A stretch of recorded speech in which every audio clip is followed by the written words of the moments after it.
तो अब हम पढ़ने जा रहे हैं डिफ़िकल्टीज कि हमें मोसबेर स्पेक्ट्रा ड्रॉ करने में क्या क्या डिफ़िकल्टीज आती हैं। तो जो पहली जो डिफ़िकल्टी है वो है रिकॉइल इफेक्ट। रिकॉइल इफेक्ट, तो रिकॉइल इफेक्ट, ठीक है। अब ये रिकॉइल इफेक्ट आई थिंक आपने पहले भी समझ लिया था रिकॉइल इफेक्ट किस तरह से काम करता है, ठीक है। रिकॉइल इफेक्ट होता क्या है, तो यहाँ पर भी रिकॉइल इफेक्ट क्या है, अगर मैं ये बनाता हूँ, ये हमारा सोर्स है और ये हमारा एब्जॉर्बर है और ये मेरा डिटेक्टर है। तो जब ये गामा रेज यहाँ से निकलती है तो इस पर रिकॉइल इफेक्ट होता है। तो ये रिकॉइल इफेक्ट पीछे की तरफ को धक्का देता है, सो यानी कि इस पर बैक किक लगता है पीछे की तरफ को, यहाँ पर रिकॉइल इफेक्ट हो रहा है, रिकॉइल इफेक्ट, ठीक है। तो रिकॉइल ये गामा रेज बनाती है, गामा रेज, ठीक है। तो जब ये सोर्स से गामा रेज निकलती है आगे तरफ को एब्जॉर्बर ये क्या है, सोर्स है, वो सॉरी सैंपल, ये सैंपल है इसलिए मैंने इसको एब्जॉर्बर कहा, और ये जो है सोर्स है, ठीक है। जब यहाँ से ये गामा रेज एब्जॉर्बर की तरफ को गई तो यहाँ पर रिकॉइल इफेक्ट क्रिएट हुआ, जो हमने पहले शुरू में देखा था कि ना किस तरह से रिकॉइल इफेक्ट हो रहा था कि टोटल डीके एनर्जी लेकर वो निकल रहा था। तो यहाँ पर जो रिकॉइल इफेक्ट की वजह से क्या हो रहा है, ये पीछे की तरफ को इसको धक्का लग रहा है, तो ये पीछे की तरफ को जा रहा है। तो हमारा जो है एनर्जी गैप, ये जो 14.4 kilo electron volt, 14.4 kilo electron volt उसको मैच नहीं कर पा रहा है, यानी कि जो हमें गामा रेज मिल रही है, ठीक है, ये हमें कंप्लीट 14.4 किलो इलेक्ट्रॉन वोल्ट की नहीं मिल रही है, ठीक है। जिसकी वजह से जो टेंशन हमें देखने को नहीं मिल रही है और हमारा जो मोसबेर स्पेक्ट्रा आ रहा है वो कुछ इस तरह से आ रहा है, यानी कि कोई पीक ही नहीं आ रही है, ठीक है। एक ब्लैंक आ रहा है जिसकी वजह से रिकॉइल इफेक्ट की वजह से, क्योंकि वहाँ पर वो एनर्जी लेवल्स को मैच ही नहीं कर पा रहा है, ठीक है। क्योंकि रिकॉइल इफेक्ट की वजह से वो एनर्जी लूज कर रहा है, क्योंकि रिकॉइल इफेक्ट की वजह से क्या होता है, जब कोई पार्टिकल अपनी टोटल एनर्जी से मूव नहीं कर पाता, क्योंकि क्या होता है वो थोड़ी सी एनर्जी लूज कर देता है उसको बैक किक लगाने में। अब यहाँ पर रिकॉइल इफेक्ट सिर्फ सोर्स पर ही नहीं हो रहा है, यहाँ पर एब्जॉर्बर पर भी हो रहा है, ठीक है। तो यहाँ पर दो तरह से उसकी एनर्जी क्या होती है, कम होती है। तो जो टोटल जो ये जो 14.4 किलो इलेक्ट्रॉन वोल्ट की जो सोर्स से चली थी, ठीक है, वो यहाँ पर जाकर 14.4 किलो इलेक्ट्रॉन वोल्ट की नहीं हुई, क्योंकि यहाँ पर सोर्स पर भी और एब्जॉर्बर भी दोनों पर ही रिकॉइल इफेक्ट लग रहा है। तो क्योंकि कुछ भी पार्टिकल अगर किसी से टकराता है तो उसको भी पीछे तरफ धक्का देगा, तो यहाँ पर भी रिकॉइल इफेक्ट क्रिएट हो रहा है। तो अब क्या क्या क्या कर रहा है, जब वो उसको स्ट्राइक कर रहा है, किसी भी चीज़ पर, कोई भी पार्टिकल किसी चीज़ पर स्ट्राइक कर रहा है तो वो अपनी एनर्जी लूज करेगा। तो यहाँ पर भी जो गामा रेज है अपनी कुछ एनर्जी लूज कर रहा है, ठीक है। तो जिसकी वजह से जो हमारी जो एनर्जी मिल रही है यानी कि E0, ये वो प्योर एनर्जी है जो हमें इस एनर्जी मैच करने के लिए हमें चाहिए, ठीक है। तो हमारी एनर्जी नहीं मिल रही है, तो इसको अब क्या करा साइंटिस्टों ने, ग्राफ बनाया इसको अच्छे से समझने के लिए। हम भी वही ड्रॉ करते हैं, एक एनर्जी डिस्ट्रीब्यूशन ग्राफ।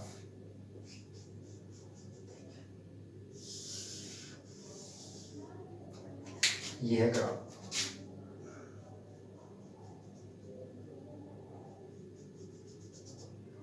ये इसकी इंटेंसिटी है, ठीक है, इंटेंसिटी डिस्ट्रीब्यूशन ग्राफ है।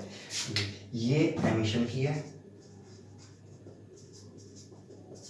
और ये एब्जॉर्प्शन की है। यहाँ से यहाँ तक का एरिया जो है वो एब्जॉर्प्शन का है और यहाँ से यहाँ तक का एरिया जो है एमिशन का है, ठीक है। ये सोर्स की है और ये सैंपल की है, ठीक है। और ये वो एनर्जी, ये जो बीच की जो लाइन है ये वो एनर्जी है जो हमें चाहिए, प्योर एनर्जी जो हमें ट्रांजिशन करने के लिए चाहिए, जो एक्चुअल एनर्जी जो है, ठीक है, जो हमें चाहिए, ठीक है। और ये वो एनर्जी है जो ये है एब्जॉर्बेंस है, तो इस पर ज़्यादा इफेक्ट लग रहा है, तो E0 प्लस ER, यानी कि ये ज़्यादा है, इससे ज़्यादा है। और जबकि यहाँ पर ये जो एमिशन पर है E0 माइनस ER, ये ER जो है, ER को भी ले लेता हूँ, ER जो है ये हमारी जो है रिकॉइल एनर्जी,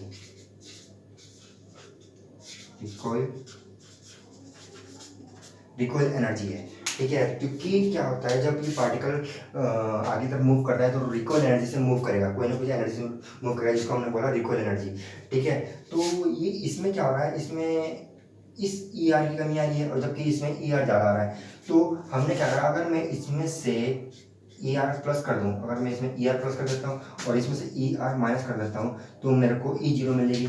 यानी कि अगर मैं इन दोनों को इसमें से ई आर निकाल देता हूँ और इसमें ई आर प्लस कर देता हूँ तो ये जो हमारी जो पीक है वो आगे तरफ खिसक गई और ये पीछे तरफ आएगी, क्योंकि इसे माइनस करना तो माइनस करने के यानी कि पीछे आएगा और जब प्लस करो तो ये आगे तरफ चले जाएगा। तो हमारे पास ये दोनों ग्राफ यहाँ पर ओवरलैप हो जाएंगे और जैसे ही ये दोनों ही ग्राफ जो है ओवरलैप होंगे तो हमें जो मोसबियर स्पेक्ट्रम में पीक मिल जाएगी। लेकिन ये जो पीक मिलेगी ये ब्रॉड पीक मिलेगी, क्यों, इसके बारे में अभी आगे बात करते हैं, ठीक है। तो इसको आपस में यहाँ पर लाने के लिए ये रिकॉइल एनर्जी को हमें कम करना पड़ेगा। ये जो रिकॉइल एनर्जी है इसको ओवरकम करना पड़ेगा। अब कैसे करते हैं, इससे पहले इसको करने से पहले हम क्या करते हैं, रिकॉइल एनर्जी को डिराइव कर देते हैं, क्या रिकॉइल एनर्जी है क्या। तो पहले रिकॉइल एनर्जी को डिराइव करते हैं, तो उसको रब करते हैं, उसके बाद जो है रिकॉइल एनर्जी को डिराइव करने के बाद तब करेंगे कि ना किस तरह से हम इस रिकॉइल एनर्जी को ओवरकम करते हैं, इस रिकॉइल इफेक्ट को ओवरकम कर सकते हैं, ठीक है। तो ये हमारा फॉर्मूले से पता चलेगा कि ना हम किस तरह से कम करने हैं। तो इसको रब करते हैं। तो हमने रिकॉइल इफेक्ट के बारे में पढ़ लिया था, अब हमने डिराइव करनी है रिकॉइल एनर्जी। रिकॉइल एनर्जी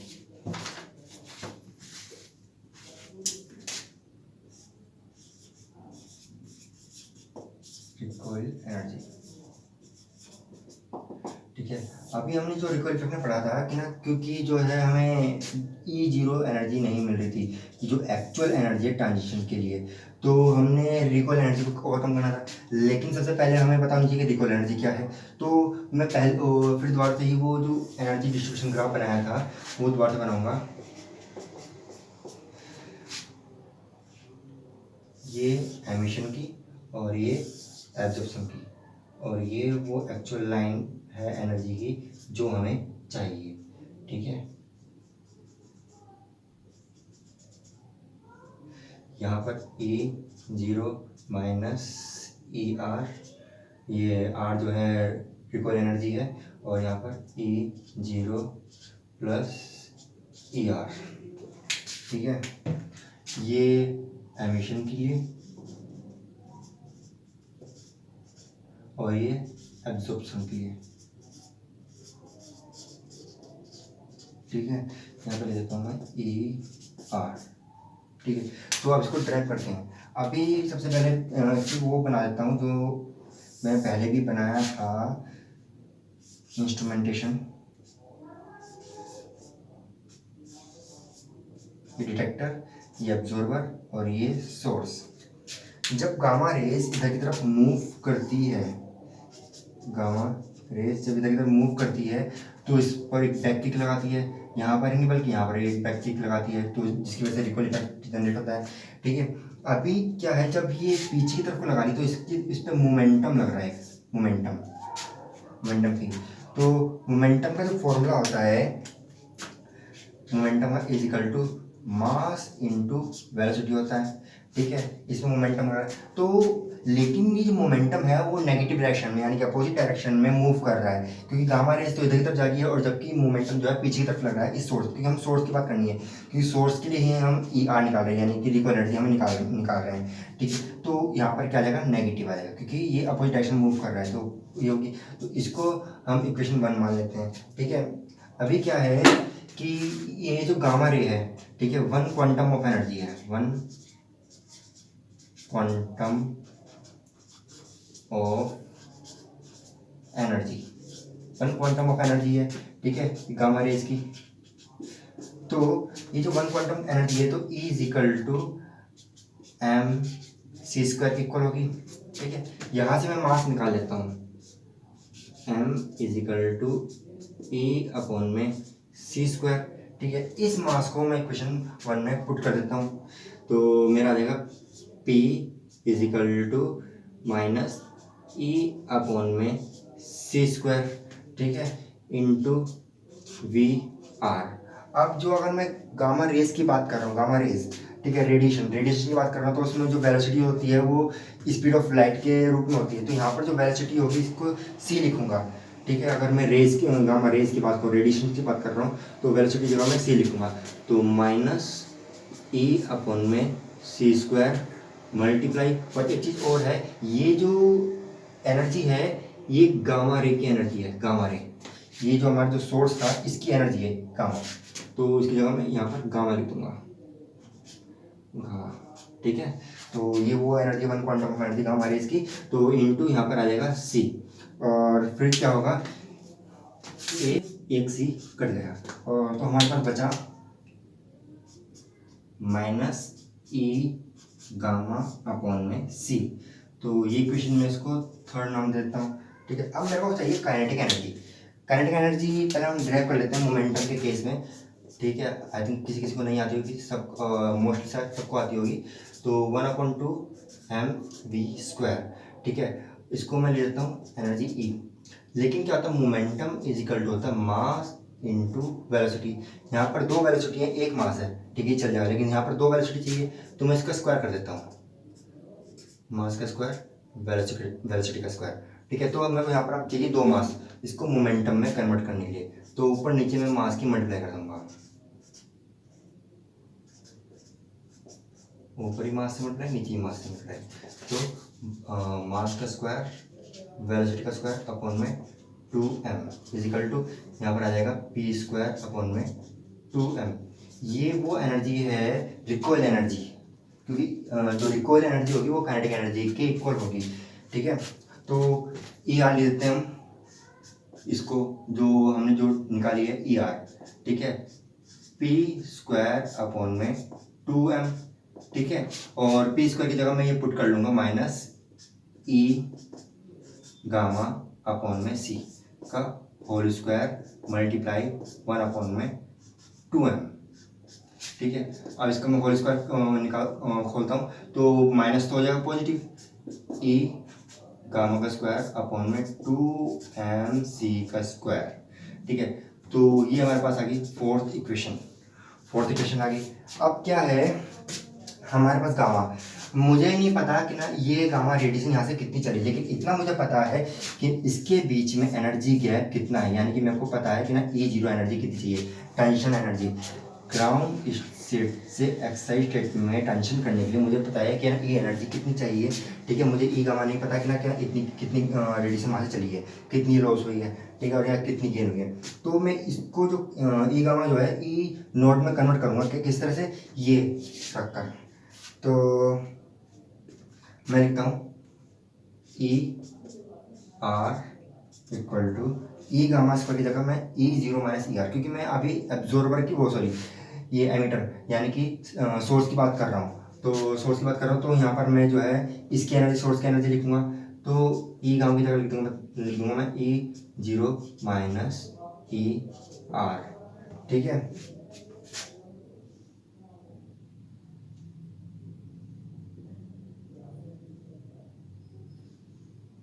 हाँ सॉरी ई आर। ठीक है।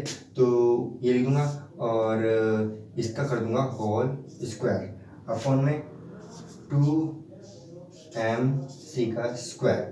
अभी जो E0 जो एनर्जी है, ये ई आर जो रिकॉइल एनर्जी होती है, ये बहुत ही कम होती है, बहुत ही छोटी होती है E0 से। तो ये जो E माइनस ई आर जो है वो सिमिलर और इक्वल हो जाएगा E0 के। तो इसकी जगह मैं E0 लिख दूंगा,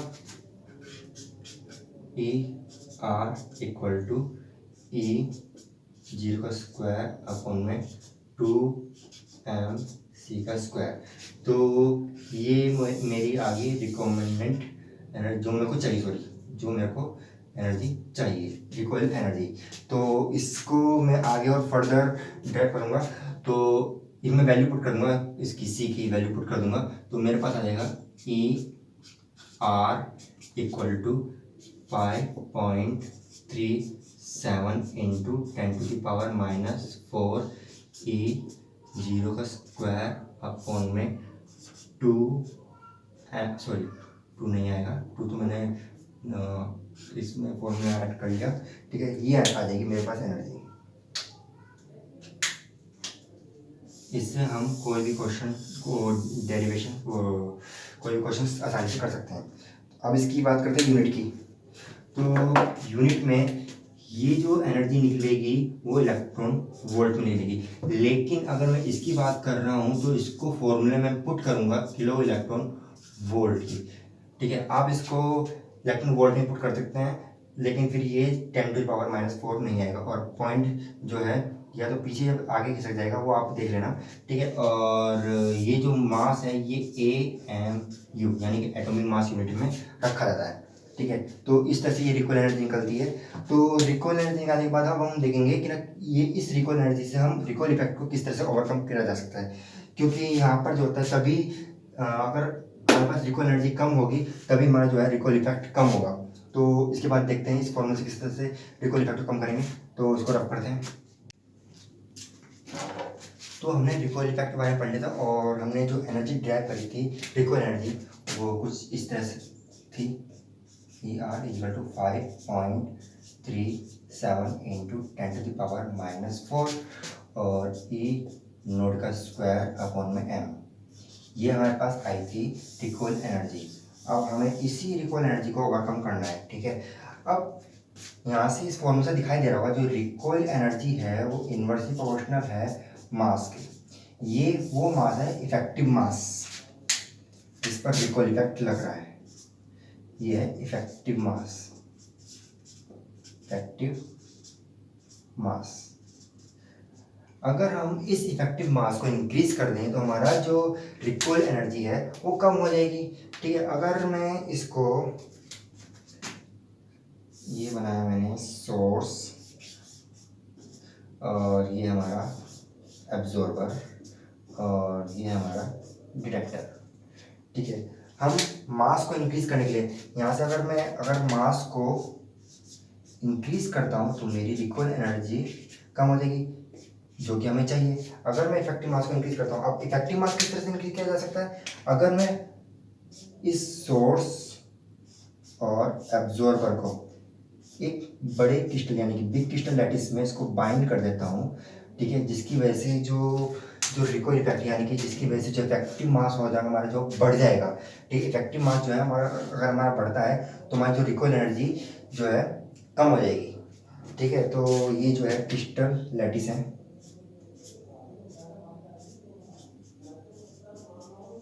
क्रिस्टल लैटिस, ठीक है। तो हमने इसको क्रिस्टल लैटिस में बाइंड कर दिया और हमारे पास जो रिकॉइल इफेक्ट हो गया वो कम हो गया। अब रिकॉइल इफेक्ट कम होने की वजह से जो एनर्जी ग्राफ्स थे ये आपस में ओवरलैप हो गए, एक ये और दूसरा ये, ठीक है। ये दोनों ही ग्राफ ओवरलैप होने लगे, ठीक है, और हमें जो है वो एनर्जी मिल गई। लेकिन हमारे पास अभी भी जो पीक आ रही है वो ब्रॉड आ रही है और इसकी जो इंटेंसिटी है वो कम आ रही है, ठीक है। इसकी जो इंटेंसिटी है वो कम आ रही है। एक तो ये हमें ब्रॉड पीक मिली और ये क्लियर भी नहीं है और इसकी इंटेंसिटी कम है। ब्रॉड पीक, इसकी इंटेंसिटी वीक। अब इसकी इंटेंसिटी वीक क्यों आ रही है, क्योंकि यहाँ पर क्या है हमें वो ये जो E0 है, अगर मैं Fe57 की मैं बात कर रहा हूँ तो मुझे चाहिए 14.4 किलो इलेक्ट्रॉन वोल्ट की एनर्जी चाहिए, ये हमें कंप्लीट नहीं मिल रही है। तो इसी वजह से ब्रॉड पीक आ रही है। और इंटेंसिटी कम क्यों आ रही है, क्योंकि यहाँ पर एक तो हमारी जो ब्रॉड पीक आ रही जो रिकॉइल इफेक्ट को ओवरकम करने के बाद हमारी जो ब्रॉड पीक आ रही है वो आ रही है डॉपलर इफेक्ट की वजह से। डॉपलर इफेक्ट, यहाँ पर डॉपलर इफेक्ट भी काम कर रहा है। इसको हम आगे बढ़ते हैं, लेकिन यहाँ पर हम देखते हैं कि ना इस ब्रॉड पीक की इंटेंसिटी क्यों कम आ रही है, ये क्लियर क्यों नहीं आ रही है, क्योंकि हमें ये वाली एनर्जी नहीं मिल रही है कंप्लीटली। क्योंकि क्या है क्रिस्टल लैटिस, अब क्रिस्टल लैटिस ये जो एक्सपेरिमेंट हम कर रहे हैं इसको हम कर रहे हैं रूम टेम्परेचर पर। रूम टेम्परेचर पे इस एक्सपेरिमेंट को कर रहे हैं, तो रूम टेम्परेचर पे करने की वजह से इसमें क्या है वाइब्रेशंस हो रही हैं जिसको हम बोलते हैं फोनॉन्स। इसमें क्या है स्मॉल वाइब्रेशंस जिसको हम बोलते हैं फोनॉन्स, ठीक है। फोनॉन्स इसको बोलते हैं small vibrations, small vibrations.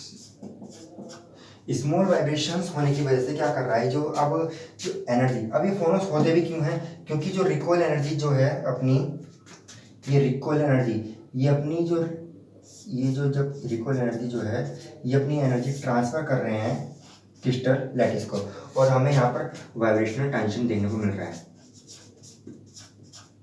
Vibrational tension हो रहा है, ठीक है। तो जो रिकॉइल एनर्जी आप अपनी सारी जो एनर्जी है वो क्रिस्टल लैटिस को ट्रांसफर कर रहा था, ठीक है। तो यहाँ पर क्या हो रहा है, वाइब्रेशनल टेंशन हो रहा है, और वाइब्रेशनल टेंशन की वजह से ही जो एनर्जी लूज हो रही है, कुछ एनर्जी लूज हो रही है, सिर्फ यहाँ पर ही नहीं वो यहाँ पर भी। इसी वजह से जो इंटेंसिटी है ब्रॉड पीक की भी वो कम आ रही है। अब इस फोटोन्स को भी कम करना है, ठीक है, इस इफेक्ट को एलिमिनेट करना है। अब इस इफेक्ट को एलिमिनेट करने के लिए हम क्या करेंगे, इस पूरे सिस्टम जो एक्सपेरिमेंट है, ठीक है, इसको हम एक लिक्विड नाइट्रोजन से ठंडा कर देंगे, लिक्विड नाइट्रोजन या फिर लिक्विड हीलियम, ये इन दोनों गैसों से जो है हम इसको ठंडा करेंगे, इसको कूल डाउन कर देंगे, जिसकी वजह से जो ये फोटॉन्स होंगे ये कम हो जाएंगे।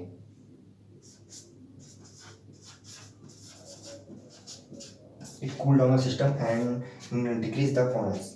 तो हमारा जो ब्रॉड पीक की जो इंटेंसिटी वो थोड़ी बढ़ जाएगी, लेकिन हमें चाहिए अब शार्प पीक। अब शार्प पीक क्या जाएगी, तो शार्प पीक को लाने के लिए इस डॉपलर इफेक्ट को कम करना पड़ेगा, लेकिन उससे पहले हम समझेंगे कि डॉपलर इफेक्ट होता क्या है। तो इसको रब करते हैं और सीखते हैं कि डॉपलर इफेक्ट।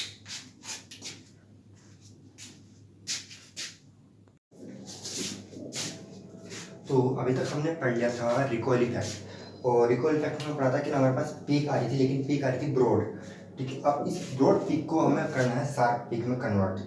तो और ब्रॉड पीक क्यों आ रही थी, वो आ रही थी एक सेकेंड डिफिकल्टीज की वजह से, वो आ रही थी डॉपलर इफेक्ट। अब डॉपलर इफेक्ट के बारे में आपने शायद 11th या 12th में भी पढ़ा होगा, या उससे पहले भी पढ़ लिया होगा डॉपलर इफेक्ट। अगर मेरे पास ये रूम है,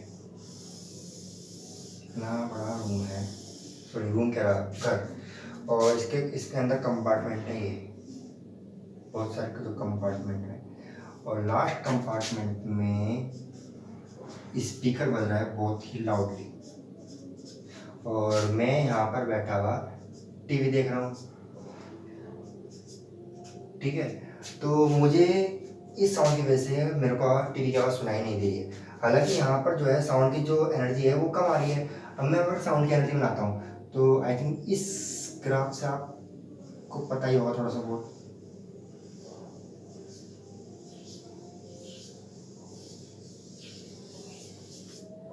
इस ग्राफ के बारे में आपको पहले से थोड़ा सा पता होगा, जो आपने पहले भी पढ़े होंगे इस ग्राफ के बारे में। तो अगर मैं इसको ड्रॉ कर देता हूँ ऐसे करके, ठीक है।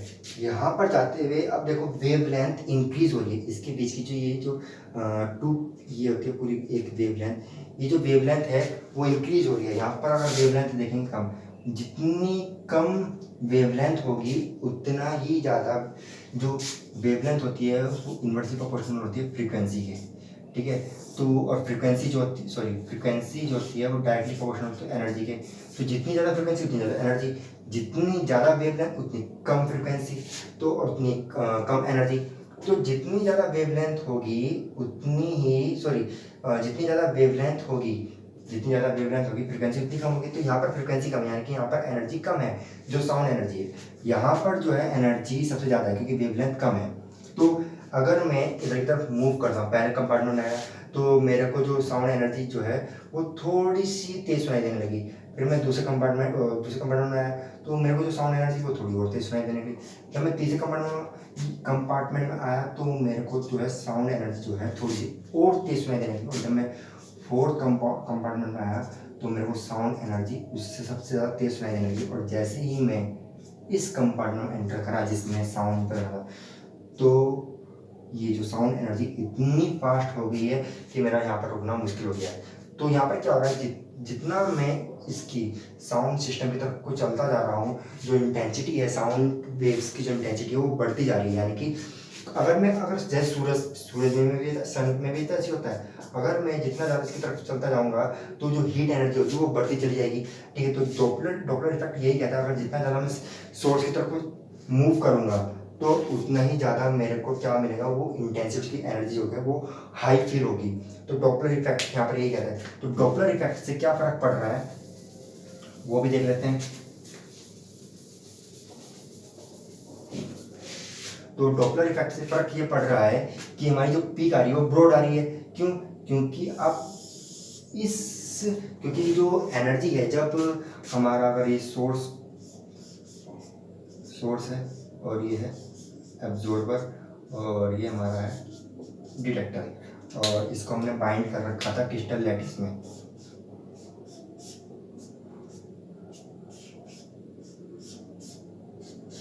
क्रिस्टल लैटिस में बाइंड कर रखा था। अभी जो सोर्स है ये यहाँ से यहाँ पर, इसको बनाता हूँ। जब ये सोर्स से जो गामा रेज है यहाँ से यहाँ पर ट्रेवल हो रही थी, तो ट्रेवल करने के समय में ये कुछ एनर्जी जो होती है वो लूज़ कर देती है। ठीक है, जब यहाँ से यहाँ पर ट्रेवल हो रही थी तो कुछ एनर्जी लूज़ कर देती है। जैसे अगर हमने कुछ खाना खाया तो मैं यहाँ से वहाँ तक चलूँगा तो मेरी जो एनर्जी होगी वो थोड़ी सी लूज़ हुई, तो ऐसी ये एनर्जी लूज़ कर रहा है। तो हमें जो कंप्लीट 14.4 किलो इलेक्ट्रॉन वोल्ट नहीं मिल रही है, इससे थोड़ी सी कम मिल रही है, जिसकी वजह से हमारा क्या आ रही है, ब्रॉड पीक आ रही है। तो ये एनर्जी हमें कंप्लीट एनर्जी लाने के लिए हमने क्या करा, इस सोर्स को मूवेबल कर दिया। अब इस सोर्स के नीचे मैंने पहिए लगा दिए। सोर्स और ये है हमारा एब्जॉर्बर। एब्जॉर्बर मतलब सैंपल। ठीक है, तो अब और ये था हमारा डिटेक्टर। तो अब क्या हुआ, जब हमने इसको मूव कर दिया तो जब ये इधर की तरफ मूव करता है तो हम वेलोसिटी लेते हैं पॉजिटिव में, और जब ये इधर की तरफ मूव करते हैं तो वेलोसिटी हम लेते हैं नेगेटिव में। तो इसकी वजह से जब ये इधर की मूव कर देता है तो हाई इंटेंसिटी की गामा रेज ये भेजता है, और जब ये पीछे की तरफ मूव करता है तो लो इंटेंसिटी की रेज भेजता है। और इस वेलोसिटी का भी हमारे पास यूज है जो हम मोसबियर स्पेक्ट्रा ड्रॉ करते हैं, क्योंकि जो हमारा जो मोसबियर स्पेक्ट्रा ड्रॉ करा जाता है, मोसबियर जो स्पेक्ट्रा ड्रॉ करा जाता है वो इंटेंसिटी जो हमारी जो पीक की जो इंटेंसिटी होती है उस वर्सेस हमारी जो वेलोसिटी होती है, ये होती है मिलीमीटर पर सेकंड। जो वेलोसिटी इसके वर्सेस आता है जो हमारा स्पेक्ट्रा आता है, ये जो स्पीड होगी हमारी मिलीमीटर पर सेकंड, यानी कि बहुत ही कम स्पीड रखी जाती है। हमें हल्का सा आगे पुश करना होता है या फिर हमें हल्का सा पीछे मूव करना होता है, या तो इंटेंसिटी ज़्यादा जा रही है या फिर इंटेंसिटी कम जा रही है गामा रेज की, तो इसको हम आगे पीछे इसको एडजस्ट करते हैं, जिसकी वजह से हमें जो इंटेंसिटी जो होती है वो हमें ये वाली E0 वाली इंटेंसिटी हमें मिल जाती है, जो कि हमें टेंशन एनर्जी चाहिए। ठीक है, जिसकी वजह से हमारे पास शार्प पीक आएगी। तो इस तरह से हम डॉपलर इफेक्ट को ओवरकम करते हैं। ठीक है, और हमारा जो ग्राफ होता है वो ड्रॉ जाता है। और एक चीज़ और है कि यहाँ पर जो डिटेक्टर है, जब ये गामा रेज यहाँ से एब्जॉर्ब होने के बाद, यहाँ से गामा रेज एब्जॉर्ब होने के बाद डिटेक्टर पर जाती है, तो डिटेक्टर क्या करता है, इसको डिटेक्ट करता है। उसके बाद ये एक विंडो फिल्टर होती है, उससे भेजता है। ये विंडो फिल्टर होती है। ये विंडो फिल्टर क्या करती है, जो एक्सटर्नल रेज होती हैं उनको फिल्टर कर देती है, सिर्फ ये नैरो रेंज की, यानी कि गामा रेज और एक्स रेज, यानी कि ये 14.4 किलो इलेक्ट्रॉन वोल्ट की गामा रेज और 6.4 किलो इलेक्ट्रॉन वोल्ट की एक्स रेज को ही आगे भेजती है, जिसकी वजह से हमारा जो है ग्राफ आगे कंप्यूटर पर ये बनता है। ठीक है, तो इस तरह से हमारा जो है स्पेक्ट्रा ड्रॉ होता है। और अब इसके आगे हम पढ़ेंगे कि एफ का किस तरह से बनता है और उसमें जो केमिकल इफेक्ट हमें देखने को मिलता है। ठीक है, अलग अलग किस तरह से पीक ड्रॉ होती हैं, तो वो देखते हैं। और एक चीज़ और इसके बारे में एक चीज़ और बता देता हूँ, ये हम बताते हैं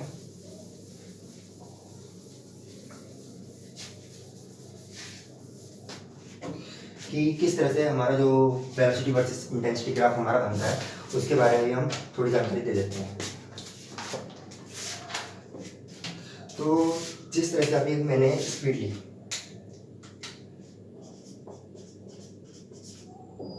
स्पीड और ये है मेरी इंटेंसिटी।